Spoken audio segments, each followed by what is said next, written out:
Hello everyone, today we talk about how to fix the app of Trello.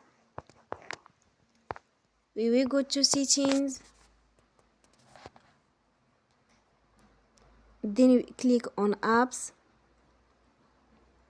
After that you will search the app Trello and you will click. Then you will on for stop. After that you will go to storage. Then we click on clear cache.